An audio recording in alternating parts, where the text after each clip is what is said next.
네, 우리 드디어 중급반 오늘 첫 시간인데요. 여러분 모두 반갑습니다. 제가 사전에 지금 여러분들이랑 좀 이렇게 약간의 교감을 좀 이렇게 해 봤는데, 저희가 레벨별 수업이어서 이제 기초반이 있고, 기본반이 있고, 중급반이 있고, 그리고 실질적으로 경매 물건에 대해서 각 지역별 임장으로 돌아가는 실전반 수업이 있는데, 오늘 이제 수업은 말씀 그대로 멘토 이영욱의 경매 투자 전문가 스파르타반, 이게 스파르타 패키지고요. 여기에서 중급반이고, 이 부분은 이제 그 기본적인 경매의 뿌리를 쌓은 상태에서 살을 붙이면서 조금 더 실전 강박을 그런 키우는 과정이에요. 그리고 그 오프라인 분들도 계시고, 이제 우리 전국에서 또 우리 중급반 또 공부하시는 분들도 계실 텐데, 오프라인 과정에서는 법원 견학 진행하고 또 임장까지 진행을 할 겁니다. 그리고 온라인으로는 이 부분은 빠져 있고, 기본적인 코스는 다 똑같이 들어가게 돼 있어요. 이렇게 돼 있고, 지금 저를 아시는 분들이 한 반 정도 계시는 것 같고, 모르시는 분들이 반 계시는 것 같고, 혹시 부동산 현업에 계시는 분, 여기서 부동산 현업이다, 지금까지는 나는 부동산과 전혀 관계가 없었다, 선생님은 현업 아니세요? 아니세요? 오케이. 자, 오늘 또 귀한 주중 시간인데, 지금부터 저랑 같이 경매를 하나하나 좀 두드려보는 수업을 하고, 한번 보신 분도 계시겠지만 처음 계시는 분이 계시니까 잠깐만 말씀 좀 드릴게요. 지금 여러분이 계신 곳이 랜드프로 강남교육장이죠. 예, 강남에서 지금 그 부동산 경매하고 그 서울시 25개 구 지역 분석 수업, 이렇게 좀 제일 큰 테마로 좀 하고 있고요. 저도 이제 하면서 기타 지자체나 기관이나 학교나 이런 데도 같이 좀 강의를 하고 있어요. 하고 있고, 요거는 참고하시면 되고. 여러분 일단 오늘 자료를 좀 받아보시니까 어때요? 좀 가슴이 답답해지나요? 아니면 지금부터 시작이다 이런 느낌이 좀 드시나요? 어떠세요? 아직 안 보셨죠? 쭉 넘겨보시면 지금 제가 좀 줄인다고 줄여왔어요. 근데 아마 그 뭐 별다른 이미지들 빼도 거의 한 80페이지가 넘을 거예요. 순수 페이지는 100페이지가 넘어가니까 많이 줄였고 욕심이 많이 나긴 하지만, 너무 많이 또 이거 한다고 하더라도 여러분들이 버거워요. 버거워서 이제 제가 설명을 다 못하는 부분들은 여러분들이 읽어보시면서 원하시는 물건들 좀 찾게끔 진행을 할 겁니다. 지금 제가 볼 때는 반 정도는 여기 기초반에서 지금 하신 분들이고, 어떤 분들은 기초 쌓고 기본 쌓고 중급으로 오세요. 근데 말씀을 드렸지만 요 코스가 생초보하고 기본 또 중급반하고 이렇게 된다면, 요 사이 정말 그 경매 이론에 부각시켜서 만든 과정이 기본반인데, 지금 생초보반을 하고 중간에 그 쉼이 없이 방학이 없이 하시는 분들은 생초보반에서 바로 중급반으로 오셔도 돼요. 바로. 근데 보통은 이런 레벨들을 하시고, 오늘 만약에 경매를 처음 배운다, 아예 처음 배운다, 용어는 조금 익숙한데 처음이다 하시면 각각 다 온라인 제공이 돼요. 지금 이미 온라인 제공이 되고 있고, 제가 촬영한 부분이 있기 때문에 이 부분이나 이 부분, 초보나 기본반을 같이 들으시면 좋아요. 온라인으로. 여러분들이 이해가 잘 안 되시면 오늘 내용은 이해하기 별로 어렵지 않을 거예요. 왜냐면 오늘은 지역 분석에 많이 테마가 맞춰져 있기 때문에. 하지만 다음 주에 권리 분석하고 각각 단계별로 조금 더 깊이 있게 들어가기 때문에 여러분 그 참고를 좀 하셨으면 좋겠습니다. 그리고 이제 실전만 하시는 분도 이제 계시고. 자, 오늘 보겠습니다. 오늘 수업 내용은 경매 종류와 절차. 우리 기초반 때도 좀 공부를 했죠. 근데 오늘은 이제 경매를 조금 더 위에서 좀 보는 그런 거를 좀 할 거고, 그 다음에 경매 절차도 조금 더 한 단계 한 단계별로 들어갈 거고, 우리가 제일 어려웠던 부분이 물건 선정이었잖아요. 지금도 우리가 좋아하는 물건 지역들을 잘 모르시는 분들이 많잖아요. 그렇죠? 자, 촬영 중이지만 간단하게만 한번 제가 여쭤볼게요. 선생님 혹시 내년 사반기에 투자를 하신다면 25개 구에서 조금 관심이 가는 지역이 혹시 이미 좀 있으신가요? 용산구. 용산구 말고도 어디 있을까요? 없으시고 오로지 용산만 파는. 자, 선생님은 어떠세요? 그 맨 뒤에 선생님 있으세요? 관심 있는 지역은 아직 없으시고, 그게 제일 첫 번째인데, 우리가 보통 우리 주거지라든지 또 많이 이제 왕래가 있던 지역들 위주로 돌긴 하는데, 그 외에도 우리는 투자자라면 대체할 수 있는 투자 지역들이 많잖아요. 그렇죠? 제일 궁금한 부분이 이 부분이고, 그래서 이 부분에 대한 그 지역에 대한 선정하는 요령들, 그 다음에 그런 체계들, 이런 위주로 좀 공부를 할 겁니다. 참고로 오늘은 이제 첫 수업인데 오늘은 수업이 조금 늦을 수도 있을 것 같아요. 수업이 조금 더 얘기를 좀 하다 보면 그럴 부분들이 좀 있고, 자, 첫 번째 좀 해보겠습니다. 여러분들 혹시 그 부동산 뉴스들 많이 보세요? 제일 많이 보시는 매체가 어디인가요? 부동산 매체 제일 많이 보시는 거 뉴스? 네이버 뉴스? 이런 거? 유튜브도 많이 보시죠? 보시면서 다양한 의견들을 좀 많이 들으실 텐데, 그 중에서 경매 뉴스들은 사실 많이는 안 나와요. 많이는 안 나오는데 경매 뉴스들을 몇 개를 좀 뽑아서 지금 현재 이 경매 시장을 어떻게 보고 있는지 그런 얘기들을 잠깐 해볼 건데, 일단 요거 먼저 볼게요. 우리 그 기초반 수업에서 요 내용 기억나시죠? 여기서 우리가 계속 흔들리지 말고 가야 된다고 했던 부분들이 지금 계속 바뀌고 있는 부분들이 이런 부분이니까, 그렇죠? 제일 고민 많이 하는 부분, 사실 이런 부분들은 거의 뭐 매일 상담이 온다고 해도 다른 얘기가 아닐 것 같아요. 정책하고 세금 이런 부분들이 계속 뉴스에 나오고 있고, 우리는 이제 경매를 이제 중급 정도에서 실제적으로 투자를 하려면 요 지역 분석에 대한 얘기, 그 다음에 물건별로 어떻게 해야 되는지에 대한 게 좀 필요할 거예요. 자, 첫 번째, 뉴스로 보는 경매 시장이라고 했는데 이거 잠깐 볼게요. 요 뉴스 기사 보신 분 혹시 보셨고, 그 아마 뉴스를 많이 찾아보시는 분들은 이런 거 보면 아마 솔깃하실 거예요. 보면 솔깃한다는 내용이 이렇게 흘러가는구나 보고, 지금 주력은 뭐냐면 이런 거죠. 낙찰가율, 남들이 다 좋아했던 서울 아파트 낙찰가율이 올해 최고였다. 언제가? 바로 얼마 전이죠. 따끈따끈한 뉴스 12월 3일 날. 자, 요 얘기는 우리 정말 많이 했는데, 물건 선정할 때 지역을 선정하고 또 물건의 용도를 선정을 한다고 했는데, 선생님 아까 용산구 좋아하신다고 하셨죠? 용산구에서 선생님이 좋아하시는 물건 종류는 어떤 거였을까요? 용산구 내에 있는 아파트부터 빌라, 토지, 상가, 뭐 단독, 정말 많은 아이템이 있을 텐데 돈 되는 건 다. 자, 제일 많이 찾으시는 분들이 아파트였고, 그래서 전체를 포괄하는 서울 아파트가 제일 뜨거웠는데, 그 서울 아파트의 낙찰가율이 지금 올해 최고였다고 나오는 거예요. 지금 이게 몇 프로예요? 무려 104%. 그죠? 104%. 그러면 지금 10억짜리 감정가가 된 아파트는 10억 4천에 낙찰된다는 얘기잖아요. 이미 이 주어진 통계가 있는데 우리가 그거를 유찰되고 8억에 쓴다는 게 일단은 말이 안 된다는 거죠. 쓴다는 것 자체가 이미 들러리라고 시작을 하는 거고. 그런데 강남 상구, 차익이 높은 이 강남 상구만 뽑아보니까 12월 달에 108%예요. 그렇죠? 어마어마하죠? 그래서 제가 지난번에도 얘기했던 게, 초반에 낙찰가율이 시세하고 더 근접하게 되니 만약에 단기간으로 투자할 때 수익으로는 안 되는 거고 일정 기간에 보유가 필요한 거다. 왜? 세금이 들어가기 때문에. 그런 내용을 얘기를 했어요. 그렇지만 지금 뜨거운 데부터 고른 거죠. 뜨거운 데부터. 여기서 수원이다, 또 안양이다, 그렇죠? 또는 부천이다 넘어가게 되면 90% 밑으로 빠진단 말이야. 가격들이, 평균치가. 그런 것들을 한번 여러분들이 보셔야 될 필요가 있고, 자, 그런데 이런 내용들도 되게 많이 들어봤죠. 고가 낙찰 된다고. 이런 기사가 나오면 여러분들이 스스로 검증을 해보셔야 돼요. 어떤 아파트가 얼마에 낙찰됐는지를 보셔야 돼요. 우리 이제 선생님 계시지만, 우리 지난번에 신천 파크리오 17억 4천 낙찰된 거 보셨잖아요. 여러분들 느낌이 그 정도까지는 아닐 것 같은데 매매 시장보다 뭐 차이가 없다, 또는 또 과열됐다, 이렇게 하실 수 있는데, 그럴 때마다 나오는 게 이런 멘트예요. 언론상에서 고가 낙찰 주의보. 그래서 제가 2018년도에도 100%, 110%가 되는 아파트들을 넣어보니 시세보다는 한 5% 정도는 싸게 받았다는 얘기죠. 그러면 지금 나오는 물건들도 마찬가지로 지금 낙찰가율을 한번 고려해 보면서 여러분들이 정말 이게 과열인지, 또는 시세보다 얼마나 좀 저렴하게 받은 건지, 이런 내용을 같이 한번 판단을 해보시는 게 필요합니다.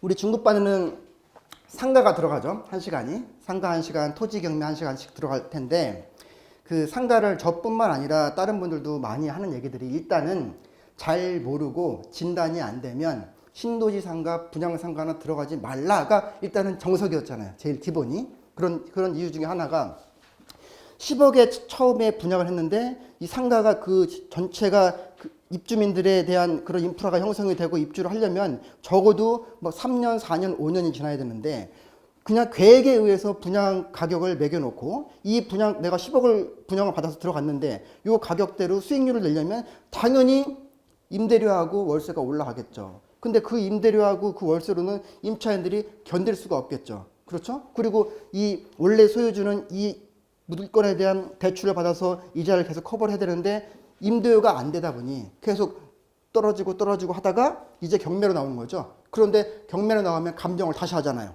옛날 분양가도 적혀 놓겠지만 지금 형성된 시세로 판단해서 감정 가격이 8억에 나온단 말이에요. 10억짜리가. 근데 8억에 나오는데 상가로 나오고 낙찰가를 보고 8억에 나온 걸 6억, 7억 이렇게 또 낙찰을 받게 되는 상황이고 그런데 여기 지금 상가가 엄청 많죠.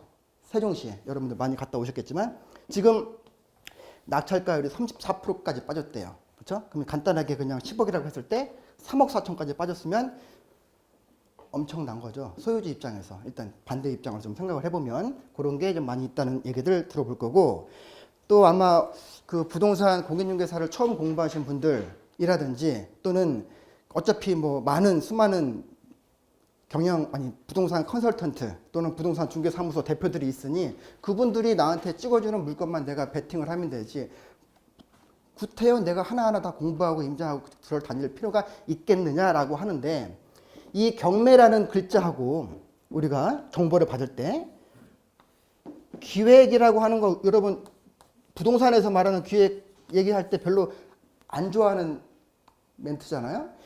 두 개를 연결시켜주는 그런 업체들이 많이 있어요. 무슨 경매, 무슨 경매. 알고 보면 경매로 정말 저렴하게 토지 낙찰 받아서 쪼개서 팔고 그릇된 정보를 흘리고 이런 물건들이 많이 나와요. 그 중에 하나 제가 지금 기사를 뽑아온 건데 이거 한번 볼게요. 이렇게 뉴스 보시면 어디 경매가 어떻게 했는지 나왔는지 뭐 나올 텐데 많은 호재가 있죠. 그렇죠? 수도권에. 여기 여러분 K-팝 공연장 어디 생기는지 아시죠? 우리 아시는 분 아시죠? 창동 아시고 상계동 아시고 그렇죠? 창동 상계 쪽에 개발 호재 많이 있는 거 아시잖아요. 그렇죠? 행복 4구 플랜 해서 그래서 요 지역들이 쭉 이제 대형 개발 호재가 있는데 거기에 이제 아레나라고 하는 K-팝 공연장이 생겨요. 이쪽에 생기는데 여기에 지금 호재가 있고 이 호재는 이미 서울 도시기본 계획이라든지 서울 산악권 계획에도 다 나와 있는 건데 느닷없이 여기를 팔았단 말이에요. 지금 여기를 이 반경이 뭐 몇백 미터도 아니고 이걸 보게 되면 직선 거리로 4km라고 써 있어요. 4km면 굉장히 먼 거리죠. 어떤 호재권역이 아니잖아. 지금 4km. 그것도 임야고 지분이고 그쵸? 지분인데다가 임야인데 요 호재를 얘기하면서 요거를 쭉 해가지고 판단 말이에요. 근데 보통 이제 그 소일거리 찾으시는 우리 주부님들이라든지 또 연배 많으신 분들 또는 지금 취업이 잘 안 되다 보니까 젊은 층들 열심히 지인들이랑 각종 네트워크 다 통해서 나도 샀거든 너도 사봐 이렇게 하다가 물리는 거죠. 이렇게 물리는 거. 그래서 우리가 지역 분석이 그만큼 중요한 게 어디에 어떤 호재가 있고 어디까지가 영향권이 있는지를 알아야 이런 투자안을 받았을 때 우리가 검증이 되는 거지 안 그러면 그냥 물리는 거죠. 이런 게 많아요. 우리 그 판교에 테크노밸리라고 있죠. 1 있고 2 있고 3 있죠. 3 테크노밸리 그 나왔을 때 엄청나게 또 기획이 한번 또 엄청 났었죠. 그때 저도 몇 통의 전화를 받았는데 판교에 테크노밸리가 생기는 건 맞아. 근데 지번을 얘기를 해라 그러면 지번을. 근데 안 알려주잖아 잘. 근데 지번을 오픈을 했어. 찍어보니까 아니야 거기가. 벗어나 있어. 그 사이사이에 도로도 있는데 벗어나 있단 말이에요. 그렇게 걸릴 수 있으니까 그런 부분들 행정계획 차원에서 여러분들이 좀 잘 보셔야 된다는 얘기. 이거 하나 더. 이건 많이 아시죠? 부산 고향이신 분 계신가요? 부산. 오케이. 지역으로 이렇게 뭉치는 거예요. 우리 부산의 조정 대상 지역 풀린 거 아시잖아요, 우리. 그쵸? 해수동 많이 들어봤잖아요. 풀리자마자 바로 올라갔잖아요, 지금. LCT부터 분양권 프리미엄 올라갔고, 요거는 낙찰가율이 아니에요. 전체 진행되는 건수분의 낙찰된 율이 그 전달에 한 37%였다가 지금 42%까지 한 5%가 올라간 거죠. 그렇죠? 왜? 조정에서 풀리면 일단 뭐부터 올라가는 거예요? 조정에서 풀리면 일단 대출이 좀 쉽죠. 대출이 조정 대상 지역에서 풀려버리니까 그래서 지금 비조정 하는 거잖아요. 지금 특히 이제 지금 어떤 자금 여력이 조금 미흡하다거나 또는 2030 또는 40대 분들 이제 어쨌든 투자는 시작을 해야 되는데 그렇다고 지금 뭐 강남 3구를 들어갈 수는 없으니 하나하나 좀 이제 해보는 입장에서 비조정 많이 들어가요. 80%까지도 되니까 비조정 들어가게 되면 그리고 양도세 중과도 빠져버리니까 그런 메리트 때문에 근데 부산이었고 해운대임에도 불구하고 조정에서 빠져버리니까 이렇게 뛰는 거죠. 낙찰가율이. 이거는 당분간 좀 지속이 될 건데 얼마나 될 건지는 전반적으로 좀 지켜봐야 될 거예요. 자, 지금 몇 가지 기사를 한번 본 거는 우리가 단지 경매 이론을 배우려고 지금 들어온 건 아니잖아요. 그렇죠? 정책도 보고 세금도 보고 내가 관심 있는 지역들이 지금 적어도 두세 개 정도를 적어놨는데 어떻게 움직이고 있는지를 계속 모니터링을 하셔야 된다는 얘기를 지금 좀 말씀을 드린 거예요. 자, 요게 얘기는 지금 처음 이제 입문하시는 분들 아까 뭐 초보반이나 기초반 말씀하셨는데 그럼에도 불구하고 아마 뭐 책이나 유튜브나 보셨던 분들은 어느 정도는 이해를 하실 것 같아요. 간단하게만 말씀을 좀 드리겠는데 돈을 빌리고 싶은 사람은 자기 담보를 걸고 빌려주는 사람이 있을 거고, 그렇죠? 또는 담보 없이 차용증 등으로 돈을 빌리는 사람도 있는데 차용증 등으로 빌린 분들은 집행권이라고 해서 판결받아야 되죠. 소송에서. 자, 이렇게 집행권을 받고 하는 경매를 강제 경매라고 우리가 얘기를 했고 일반적으로 은행에서 대출해 줄 때 근저당권 설정해 주는 게 바로 담보권 갖고 하는 임의 경매라고 얘기를 했어요. 자, 얘기를 했고 우리 공매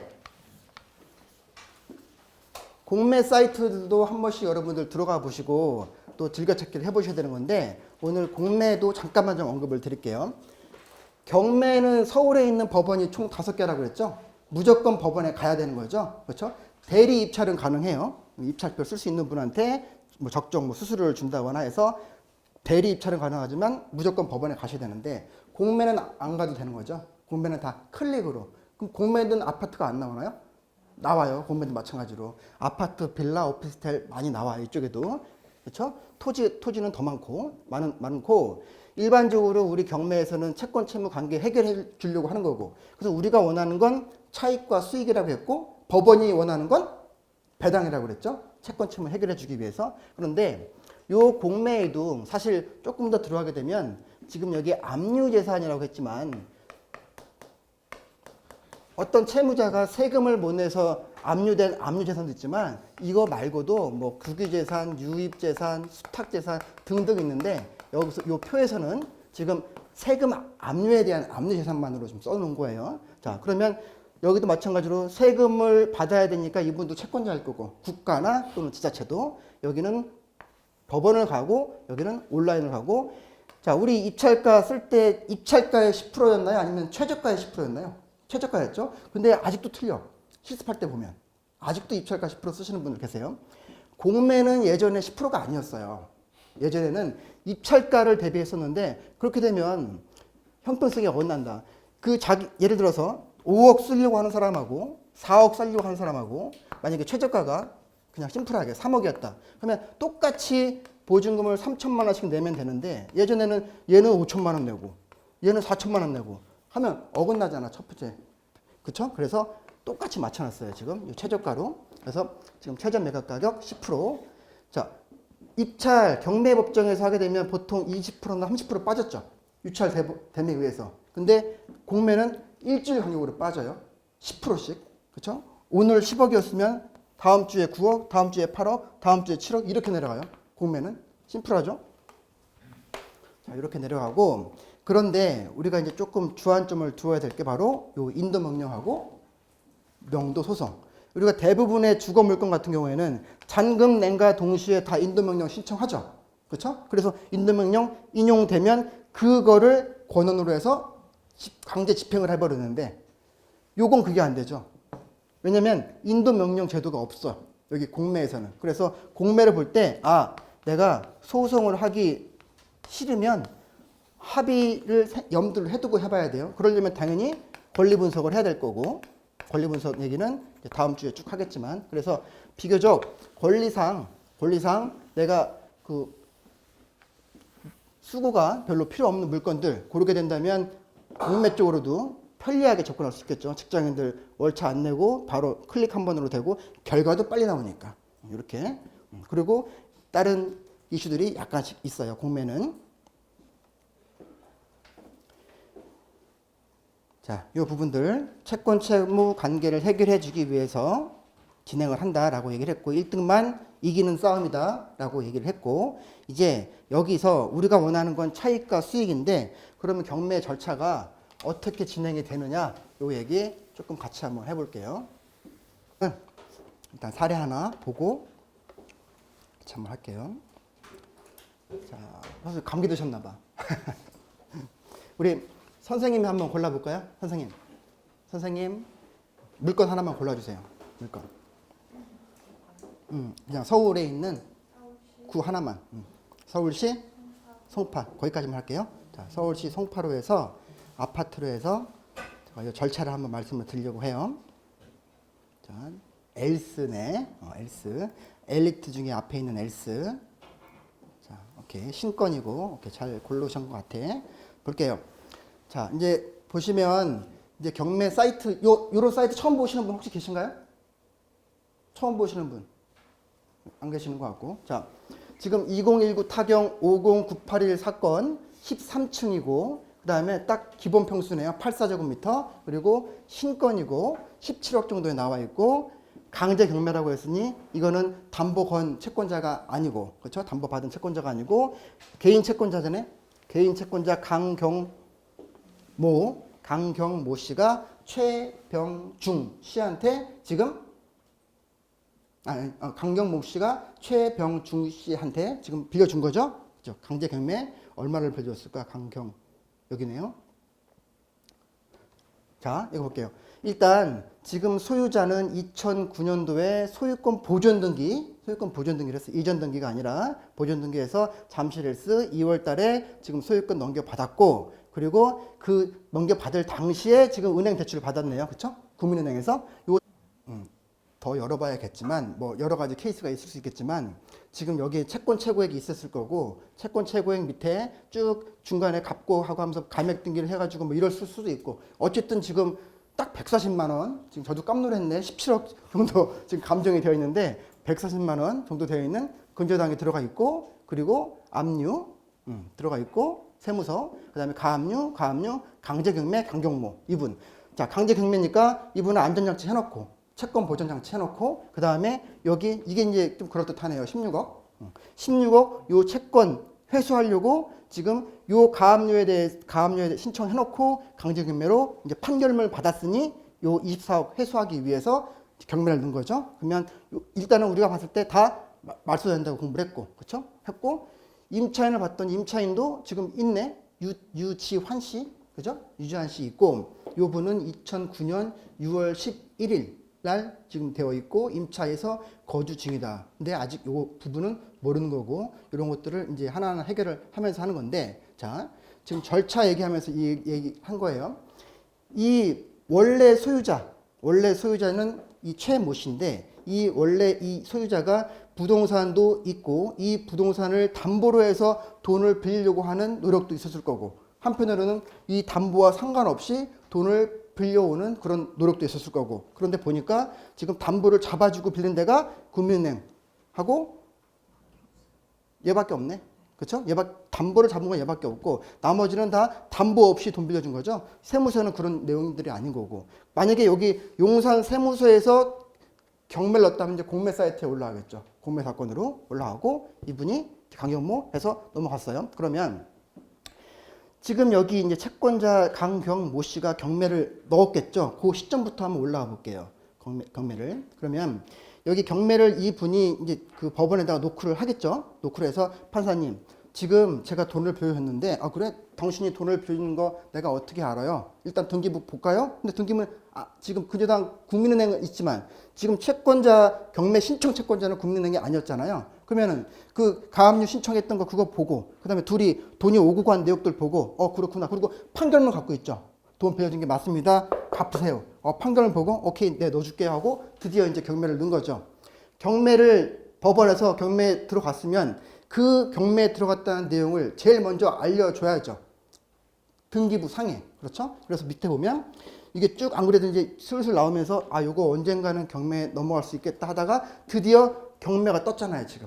그렇죠? 그러면 외부에서도 누구나 제3자가 다 등기부를 오픈해 볼 수 있으니까 보니까 아 이 집은 경매 들어간 물건이네. 2019년 3월 부로. 그러면 더 이상 은행들이 돈을 못 빌려주죠 여기다가. 그렇죠? 경매 등기 찍혔는데. 그렇죠? 그다음에 임차인이 만약에 새로 들어온다 하더라도 경매 찍혔으니 나의 순위를 보존을 할 수 있을지 없을지도 요거를 봐야 힌트가 되니까 요게 먼저 제일 먼저 찍어주고 그러면 경매 등기가 먼저 찍혀진 다음에 경매 목적이 아까 배당이라고 했으니 얼마를 내가 배당해 줘야 되는 거니 니네들 다 얼마씩 내가 줘야 되는 거냐 다 신고해 라고 멘트를 하겠죠 법원에서. 그렇게 하고 이 물건을 오픈하기 전에 일반 개인들 말고 법원이 먼저 조사를 한다고 말씀을 드렸었고 자, 그 내용이 지금 여기 들어가 있어요. 아까 개인 채권자 강제 경매로 판결문으로 강제 경매를 신청을 했고 그래서 법원에 등기가 찍혔죠. 여기 강제 경매 등기가 찍혔고 자, 등기가 찍히면 이해 관계자들한테 각각 이거 경매 들어갔습니다. 자, 채권자지 경매 들어갔으니까 너희들 경매 들어갈 거 준비하고 있고 배당을 받으려면 얼마씩 받아야 될지 나한테 미리 얘기를 해줘야 된다고 이제 고지가 됐죠. 그리고 여기 공과금, 세금, 공과금 마찬가지로 다 채권자들이니까 이 채권자들한테도 얼마 받을 거 있니? 또는 일반 근저당권자들, 가압류권자들 다 얼마 받을 거 있니? 요 채권들 다 신고하라고 법원에서 다 얘기를 하고 그 다음에 법원은 배당의 목적이지만 이제 누군가가 높은 가격으로 낙찰을 받아야 되니까 우리 감정평가사 통해서 감정평가서 만든다고 했고 현황조사서 집행관 통해서 만든다고 했고 요 것들을 기본으로 해서 드디어 이제 법원에서 모든 준비를 하고 신권 공고가 뜨는 거예요. 아까 좀 전에 봤던 물건이 신권이었죠. 그거 볼게요. 자, 요 물건 지금 17억 정도의 자, 일단 이거 한번 더 볼게요. 일단 잠실 L스 기본 평수 13층 층 괜찮고 17억에 나와 있고 등기까지 지금 찍혀 있고 그러면 아까 제가 얘기했던 게 등기 찍히면 이제 이해 관계자들한테 다 송달을 해야 된다고 했고 집행관하고 감정평가사가 조사를 한 게 여기 올라가는데 여기 보니까 감정평가서 현황조사서 즉 12월 크리스마스는 한 이틀 전이네요. 12월 23일 날 17억으로 신권으로 하게 되는데 이미 등기 찍혔고 법원에서 지금 매각 준비를 했죠. 감정평가서 만들어 놨으니 요 감정평가에 나와 있는 이 금액 자, 요 금액 17억 이 금액 그대로 판사님이 여기다 그대로 써놨고 그 다음에 집행관이 우리가 부동산에서 보여주는 것처럼 볼 수가 없으니 집행관이 먼저 두 번 갔죠. 여기 3월 14일 그게 올 초 봄에 3월 14일 날 5시에 한 번 갔고 3월 15일 2시 반에 한 번 갔고 두 번 가서 집행관이 여기 임대차 내역 등등을 봤는데 우리 요 매각물건 명세서 및 기타 서류들 다시 한번 말씀을 드리겠지만 얘기하는 대로만 적는다고 그랬어요. 여기에 팩트가 아니라고 그랬어요. 그래서 거기 임차인이 가족들이 점유하고 있다라고까지만 지금 이 내용에 들어갔는데 지금 본 물건 요 감정평가서하고 현황조사서는 신권 매각기일 언제 전에 나오는 거예요. 감정평가서 자, 제가 3대 서류라고 말씀을 드렸는데 지금 엘스가 크리스마스 전에 감정평가서 자, 감정평가서하고 현황조사서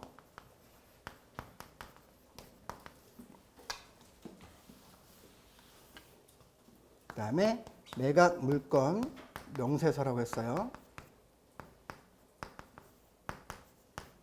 지금 요 엘스 12월 23일 신건이죠. 이때 자 신건인데 지금 감정평가서 아까 여러 본 걸로 보여드릴게. 조금 더 리얼하게 보여드릴게요. 자 여기 보게 되면 감정평가서의 기준 시점이 2019년 3월 13일이라고 했고 그렇죠? 이 작성할 날짜가 2019년 3월 18일자예요. 작성해서 법원에 넘긴 거죠. 법원이 요거 갖고 알았어 내가 신권 가격으로 넣어놓게 하고 17억이 올라간 거고 3월 18일 날 지금 감평서가 나왔어요. 3월 18일 날. 여기는 물론 2019년, 여기도 2019년. 이 시차를 한번 보세요. 지금 한 9개월 차이 났나요? 9개월 차이 났죠, 지금. 3월 달이고, 12월 달이고. 상당히 먼저 된 시세라는 거 일단 한번 보고, 그 다음에 아까 현황조사서 상에서도 지금 간 게 3월 14일, 3월 15일이었어요. 2019년 3월 15일 두 번째 차례가, 요것도 마찬가지로 지금 한 9개월 차이 나는 거죠. 그렇죠? 그러니까 예전에 법원 등기 찍히고 바로 간평사 또 집행관 통해서 요 서류들이 예전에 조사가 된 건데, 그게 우리가 볼 수 있도록 오픈되는 건 요 신권 날짜 2주 전에, 매각기일 2주 전에 간평하고 현황이 들어오는 거예요. 우리가 볼 수 있는 게. 예전에 조사가 됐지만. 그리고 제일 마지막에 매각 물권 명세서가 일주일 전에 나온다고 그랬죠.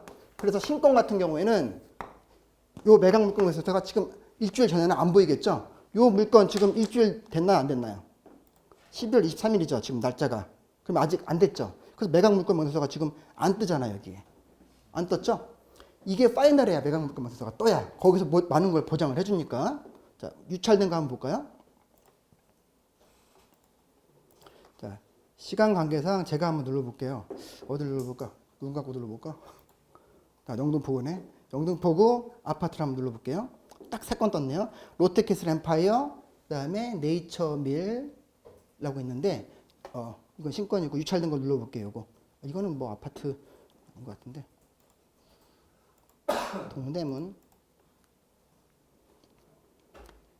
동대문에서 뭐 저렴한 거긴 한데, 이거 한번 눌러볼까? 참, 이걸 봤더니 지금 요거 같은 경우에는 11월 18일 날, 그렇죠? 지난달에 나왔던 물건인데 응찰을 안 했고, 이제 1월 달에 한번 유찰된 금액으로 20% 다운된 금액으로 하는데, 이 경우에는 이미 매각 기일 2주 전, 1주 전에 요 문서가 다 나왔겠죠, 그러면. 요거는. 그래서 여기에는 매각 물건 명세서가 있어요, 이렇게. 그렇죠? 요거 보고 마지막으로 우리가 요 물건 상태 보고 이제 입찰을 하게 되겠죠. 이렇게 된다. 자, 그럼 지금 이제 여기까지 봤어요. 지금 요게 개시공고 했고, 이제 그렇게 해서 이 3대 서류, 법원에서 준비한 물건 명세서, 또 감정평가서, 현황조사서, 요 3대 서류가 다 모여서 이제 파이널로 다 개시공고가 됐고, 요 공고된 내용으로 해서 우리가 입찰을 준비를 한 거고, 입찰을 했어요. 그러면 누군가는 낙찰, 누군가는 폐찰, 이렇게 진행이 될 건데, 낙찰이 되면 잔금을 언제 낸다고 그랬죠? 잔금. 한 달 반이라고 했죠. 그 내용 먼저 설명을 드릴게요. 자, 앞에 있는 모든 준비를 다 하고 드디어 그날이 왔어요. 매각. 어떤 분은 낙찰을 할 거고, 어떤 분들은 폐차를 할 거고, 그렇죠? 어떤 분들은 입찰을 했음에도 불구하고 실제 가격상으로 1등을 했는데 무효가 돼서 정말 아쉬운 경우도 있을 거고, 상당히 많이 있다고 말씀을 드렸어요. 그러면 우리 매매 시장에서는 계약금 내고 중도금 내고 잔금 내고, 또는 중도금 없는 경우도 있지만, 자, 우리가 낙찰됐다고 한번 가정을 해볼게요. 그날. 자, 일단 고생했으니 그날을 좀 즐기셔도 괜찮지만 차곡차곡 좀 볼게요. 매각이 일단 됐으니 법원은 이제 바로 뭐 준비해요? 배당 준비하죠, 이제는. 그거 하기 위해서 그 전에 이미 이해관계자들한테 송달하고 채권 신고 받고 다 했으니까 우리는 이제 뭐 해야 되는 거예요? 우리는 뭐 해야 돼? 낙찰이 됐으면.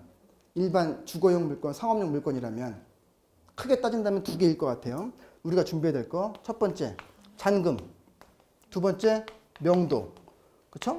그러면 잔금 내고 명도하면 끝인가? 아니잖아. 우리 투자 목적이 있을 거잖아요, 우리가. 그렇죠? 나는 이거 단기로 회전시킬 거야. 투자를 다른 거 또 할 건데, 이거 일단 내가 조금 더 싸게 취했으니 단기에 매각하고 또 다른 물건 또 봐야지 하시는 분도 계실 거고, 이 지역은 수익률이 괜찮아. 요거 임대 뽑아가지고 바로 내가 임대차를 하든, 그렇죠? 아니면 매각을 하든, 이런 투자 목적이 있을 거니까 요 투자 목적대로 해야죠. 그래서 크게는 잔금, 명도, 그 이후에 이제 사후 처리라고 할게요. 요 내용이 3개가 필요한데 하나씩 볼게요, 일단. 자, 낙찰이 끝이 아니에요. 낙찰이 끝이 아니고 잔금 준비하고 명도하고 사후처리를 해야 되는데 첫 번째부터 우리가 낙찰자라고 생각을 해볼게요. 우리 경매가 무슨 법에 의해서 진행된다고 그랬죠? 민사집행법이죠. 그러면 이 과정 중에 요 법물건, 뭐 예를 들어서 2019 타경 1, 2, 3, 4, 5번 사건에 대해서 우리 지위가 뭐예요, 지금? 채국과 이 얘기 많이 했죠. 우리가 낙찰자 하는데 이 낙찰자라는 건 법적인 용어는 아니잖아요, 사실은. 그렇죠? 낙찰자라는 얘기는 응찰자는 다 뭐예요? 매수를 하겠다고 신고한 사람들인데 10명이든 15명이든 그렇죠? 그 매수를 신고한 여러 무리들이 있는데 적게는 5명, 많게는 50명까지도 다 매수 신고를 하는데 나는 그 중에서 제일 높은 가격으로 매수를 하겠다고 한 신고인일 뿐이에요, 낙찰자는. 그렇죠? 법원 경매 절차에 있어서. 단지 요거밖에 없어.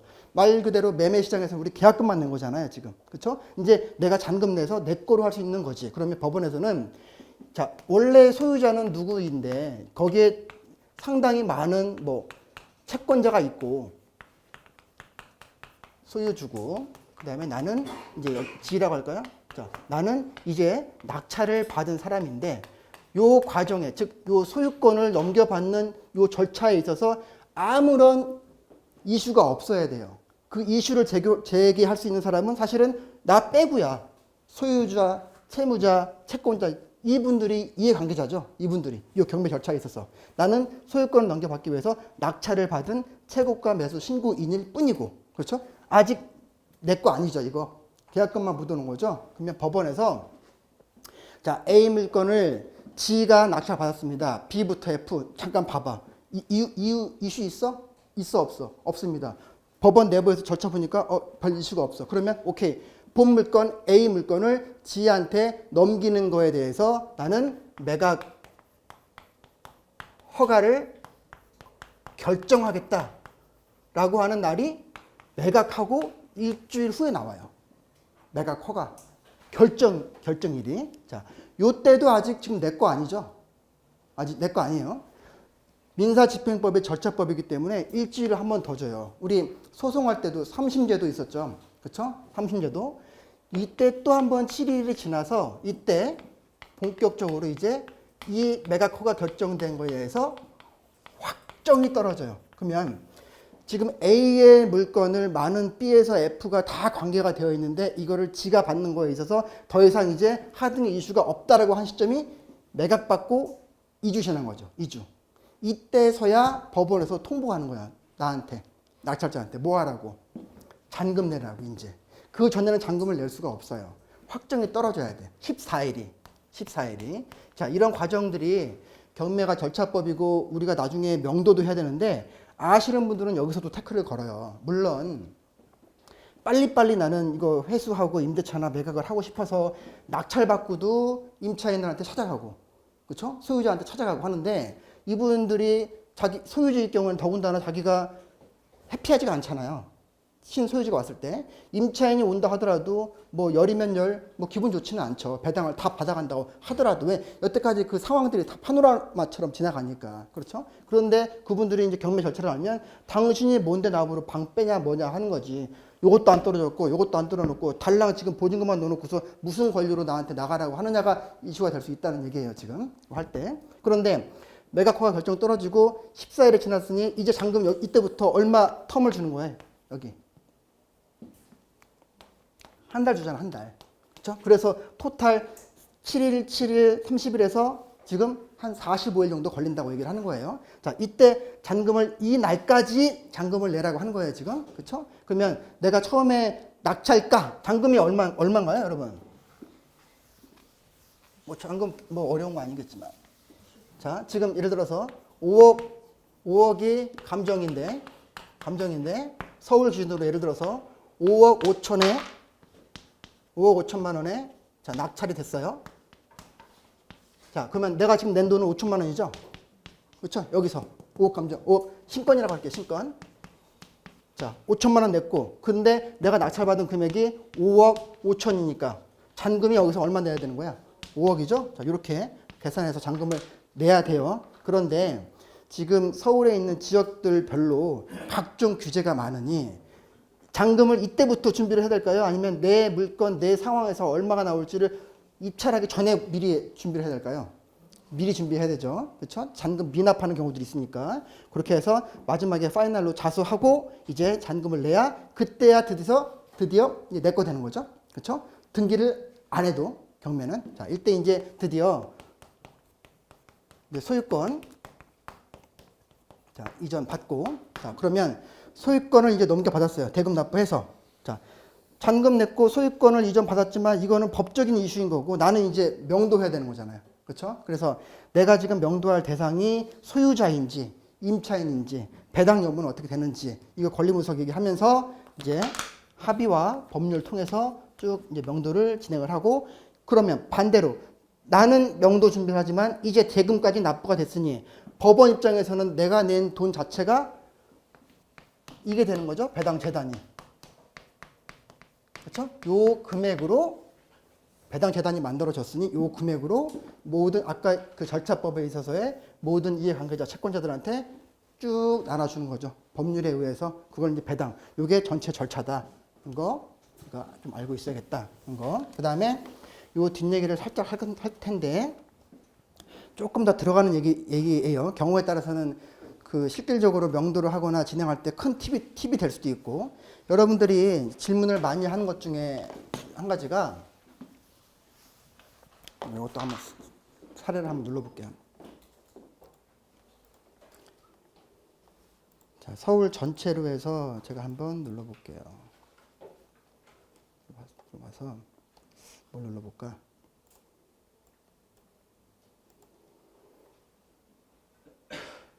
자, 저는 이제 매주 제가 관심 있게 보는 물건들에 대해서 낙찰 결과들을 쭉 모니터링을 하고 있는데, 자, 그 중에서 보면 여기 낙찰, 이런 게 있지만 또 변경도 있죠. 여기 보게 되면 변경, 그렇죠? 한번 눌러볼게요.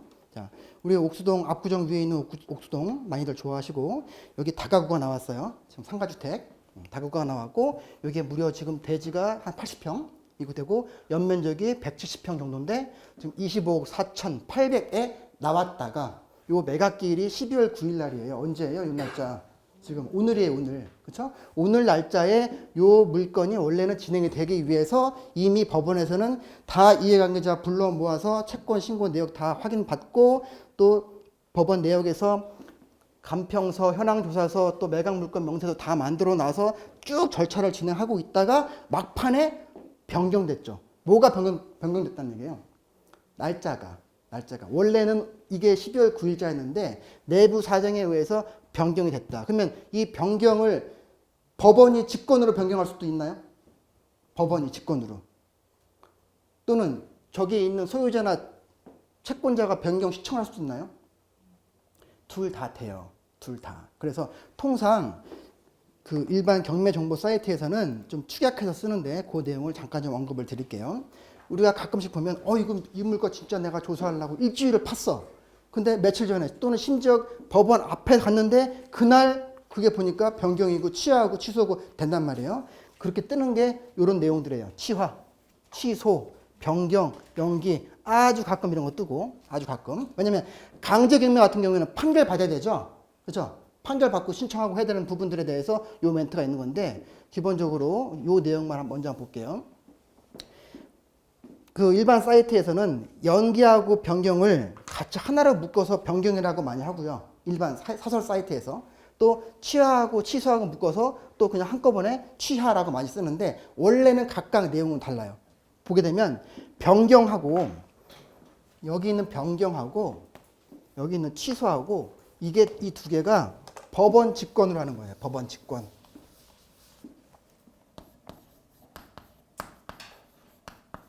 자, 아까 경매는 절차법이라고 했어요. 모든 하나하나 단계가 제대로 넘어가야 돼요.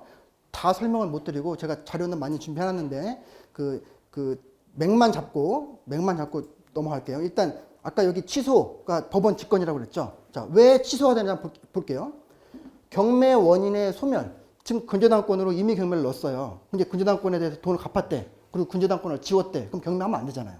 맞죠? 그럼 법원이 지워야지. 맞죠? 그 다음에 잉여 없는 경매. 이것도 우리 공부 잠깐 했지만 내가 경매 신청 채권자인데 내 위에 서 있다고 하는 근저당권자 몇 명이 돈 다 가져가고 신청한 나는 돈 한 푼 안 남아. 그러면 신청을 했을 필요가 없잖아요. 그렇죠? 뻔히 봐도 무잉여다. 이럴 때 또 법원 직권 취소되고 이런 것들 또는 많지는 않겠지만 아예 부동산 자체가 멸실 이런 경우에는 취소돼야죠. 그렇죠? 취소되고 또는 채무자가 내가 소유자인데 채권자가 지금 경매를 넣었는데 그 분이랑 딜을 했다거나 합의를 했어. 아, 당신 왜 이렇게 빡빡하게 합니까? 내가 그럼 일단 50% 일단 먼저 지금 한 큐에 주고 나머지 50%는 뭐 2달 뒤, 3달 뒤 나눠서 이자 조금 더 붙여서 줄 테니 요거 좀 빼줘 제발 할 수도 있겠죠. 이렇게. 그러면 채권자 신청한 취하가 되는 거죠. 근데 통상은 뭉쳐서 취하라고 취하, 취소 뭉쳐서 많이 적어놔요. 그 다음에 변경도 딜하는 과정에 있어서 미루는 거. 지금 원래는 오늘인데 한 달 뒤, 2달 뒤로 미루는 거. 여기도 마찬가지로 채권자, 소유자 또는 이해관계인에서 진행이 되는데 법원 직권을 하는 건 변경. 또 그 외에서 하는 건 채무자, 소유자, 이해관계자가 하는 건 연기. 통상 변경으로 찍힌다. 거. 그런 내용들이 거기 뜨면 좀 참고를 해주시면 될 것 같고요. 아까 여기서 요 과정도 나중에 낙찰 받고 이제 우리가 알고 있어야 되는 부분인데 자, 우리 요것만 한번 먼저 얘기해 볼까요? 지금 신권이었고 신권하고 감정가하고 시세하고 지금 2억이 차이가 난대. 예를 들어서 2억이 차이가 난대. 지금 신권인데 15억에 자, 15억에 억으로 써야겠다. 자, 15억에 자, 감정가인데 참고로 그 전국에서 이제 보시고 계시니까 제가 그 막 10억 할 때 긴장하지 마시고요. 그 계산하기 편하게 쓰는 거니까 이렇게 참고하세요. 자, 감정가가 15억인데 요거를 지금 시세가 17억일 수 있겠죠? 그렇죠? 시세가 17억이야. 그러면 시세가 17억이니 신권 15억에 좀 기다렸다가 사면 왠지 질 것 같으니 그냥 내가 신권에서 받자라도 있을 수 있겠죠. 받자 여기서. 그래서 받으려고 신권에서 내가 입찰을 예를 들어서 한 15억 15억 얼마나 할까? 여러분들의 기분이 좋을까? 15억 예를 들어서 3천 이 정도면 해피한가요? 별론가요? 어때? 아니 느낌 물어보는 거 제가 여쭤보는 거야. 느낌. 해피해요? 아니면 별로예요? 남을 거 없어 생각하는 거야. 이 각자 이제 세금에 따라 다르겠지만 예를 들어서 신권에서 3억, 10억 3천에 내가 질렀어요 지금 여기서. 근데 요 생각을 나만 한 게 아니야 지금. 요 생각을 지금 하도 막 그 작년 쭉쭉쭉 올라갔고 올 초 터내면서 그래서 15억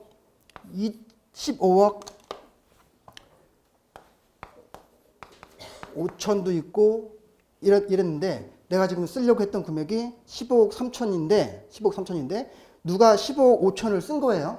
그럼 원래는 떨어지는 건데 내가 기쁜 마음에 이거 단타가 아니라 단독으로라도 내가 받아야지 하고 쓴다고 쓴 게 153억 쓸 수 있는 거죠. 쓸 수 있죠. 공 하나만 더 붙이면 되는 건데 깔끔하게. 그죠? 그러면 어차피 내가 낸 10%는 똑같잖아요. 여기서 얼마 낸 거예요? 1억 5천 낸 거죠? 1.5억 낸 거죠? 요거를 내가 이걸 그 잔금을 안 내버리면 1억 5천을 날리는 거고 잔금을 내기엔 너무나 무모한 짓이고 그렇죠? 이 상황이죠. 그러면 이 분이 지금 결국 153억을 썼고 이 분은 선의의 피해자죠. 차순위 신고도 못하죠. 이분 낙찰을 받았어. 그러면 이분은 일반 상식적으로 잔금 안 내려고 하겠죠. 눈물을 머금고 포기해야겠죠. 근데 경매는 절차법이라고 했죠 지금. 그죠? 그래서 매각 당시에 바로 앞에서 자 153억 송파구 잠실동에서 오신 모모 씨 153억 낙찰되셨습니다. 축하드립니다. 이런 얘기는 안 한다고 했고 그러면 이분 운송운송 하겠죠. 갖은 이제 뭐 제스처를 많이 하겠죠. 거기서 법적으로 이거 구제가 되나요 지금? 바로 이분한테는 매각허가 결정 떨어지죠. 문제가 없잖아. 그쵸? 이해관계자한테 문제가 없죠. 오히려 이해관계자 좋죠. 채권 많이 가져가잖아. 설령 이분이 미납한다 하더라도 일단 1억 5천은 법원에 쌓이는 거죠. 채권자들은 좋아지는 거죠. 그러니 법원의 목적이 배당이고 채권자들 많이 주려고 하는 게 목적인데 없으니까 결정 떨어진단 말이야. 그리고 확정 떨어지고 심지어 돈 내세요 그래. 나머지 150억 내라고. 이런 관계가 돼요. 그래서 이제 소위 절차법이기 때문에 지금 내가 이 대법원 판례도 있어요. 저 판사님 저 영장 잘못 썼거든요. 저 집이 어려워요. 지금 한번 해보려고 한 건데 이런 상태예요. 하고 만약에 여기서 낙찰자가 매각 아까 여기서 모든 이해관계자가 여기에 대해서 이슈가 있냐 없냐를 물어본다고 그랬잖아요. 본다고 그랬잖아요. 그래서 만약 이슈 있어요. 매각 불허가 결정해 주세요. 요 단계 전에 일주일 전에 할 수 있겠죠. 매각 불허가 결정 신청해달라고. 요거를 낙찰자도 할 수는 있어요. 낙찰자도.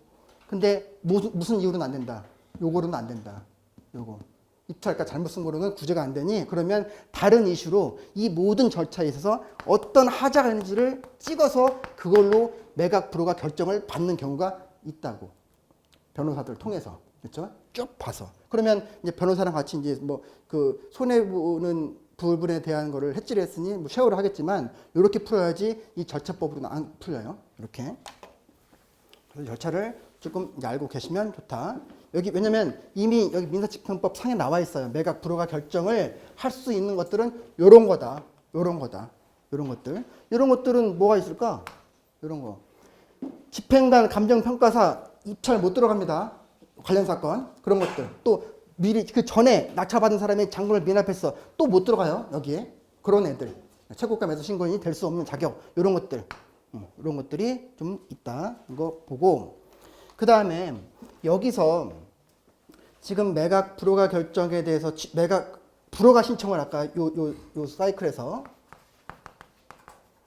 여기서 한다고 했는데 두 번째 여기 매각 허가 확정 때는 여기서는 이의 신청을 받는 거고 여기서는 이제 항고라는 말을 써요. 자, 이미 일주일이 지나서 매각 허가 결정이 떨어졌고 그 다음에 일주일 되기 전에 항고를 한 거예요. 누군가가 이해관계자가 항고를 해. 그러면 이 항고가 들어오면 이 절차가 지연되잖아요. 지금 계속. 빨리 이거 끝내서 채권자들한테 배당도 해줘야 되고 잔금 내서 이 사람 소유권 넘겨받아야 되는데 중간중간에 태클이 걸어오면 안 되잖아요. 그래서 태클을 함부로 못 걸게 만들어 놓은 거예요.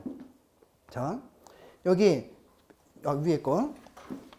지금 G라고 하는 아까 A, B, C, D, G 했을 때 신소유자가 G라고 했는데 G한테 지금 매각 허가 확정을 해야 되는데 그 전에 항고가 들어왔어요. 누구한테? 소유자나 채무자가 항고가 들어왔어. 그럼 그분들은 막고 싶겠죠. 웬만하면 집 안 넘어가게끔. 그럴 때는 매각 대금의 10분의 1을 납입을 해야 돼요.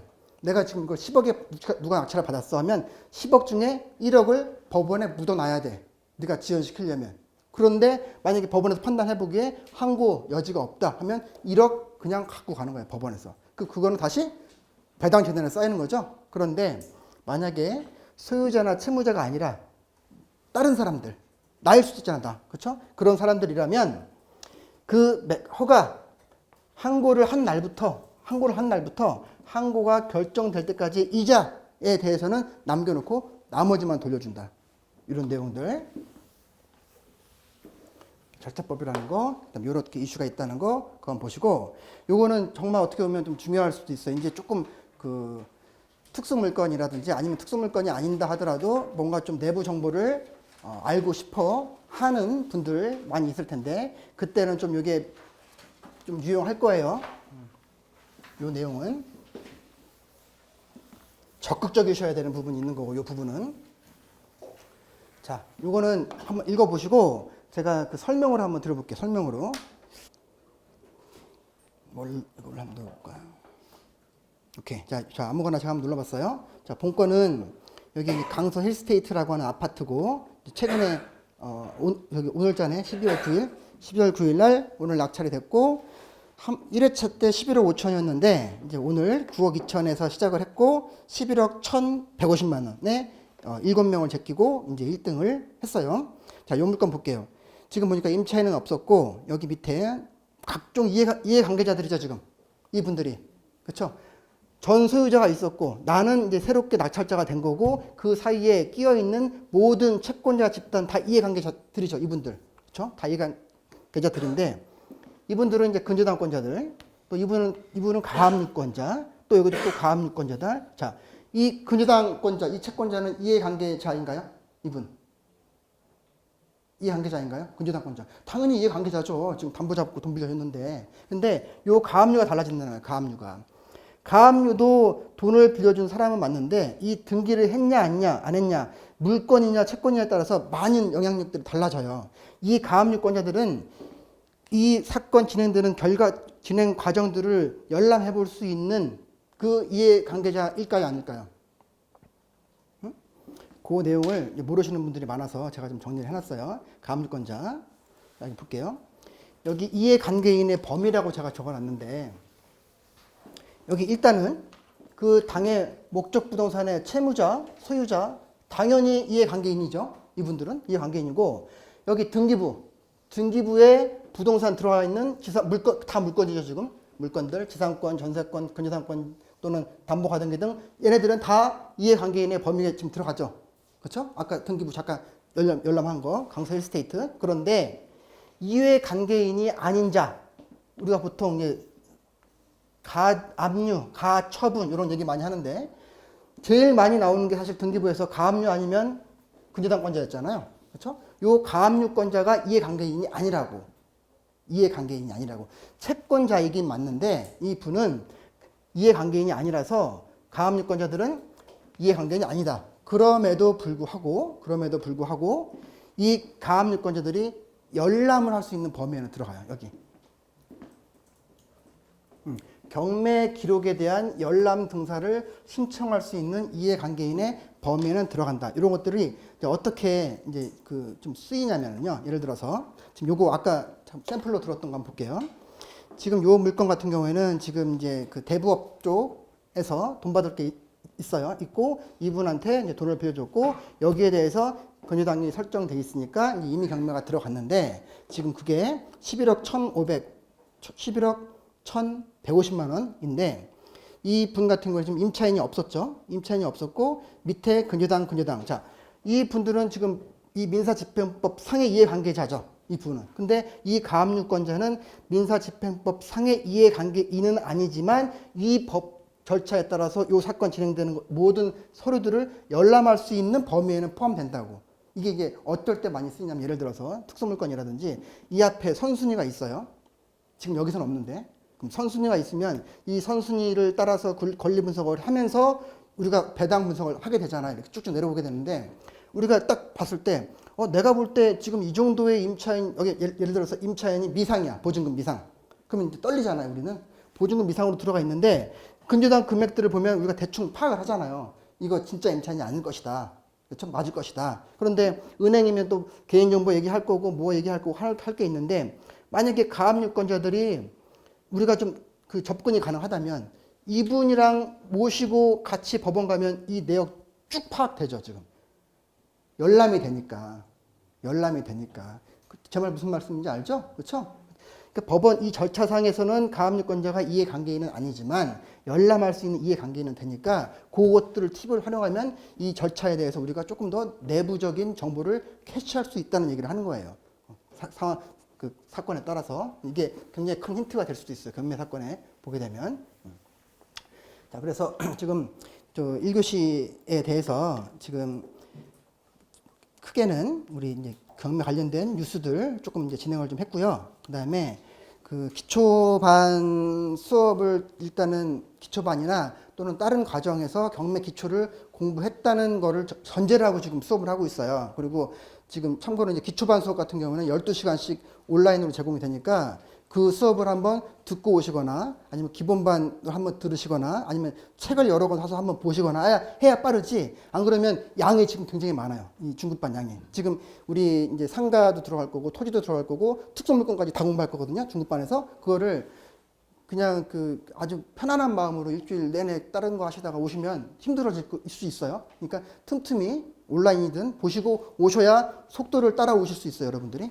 그렇게 할 거고 지금 행정계획 체계 2교시 때부터 해서 이제 지역 분석에 조금 더 좀 포인트를 두고 2, 3교시 진행을 하겠습니다. 10분 정도 쉬었다 하겠습니다.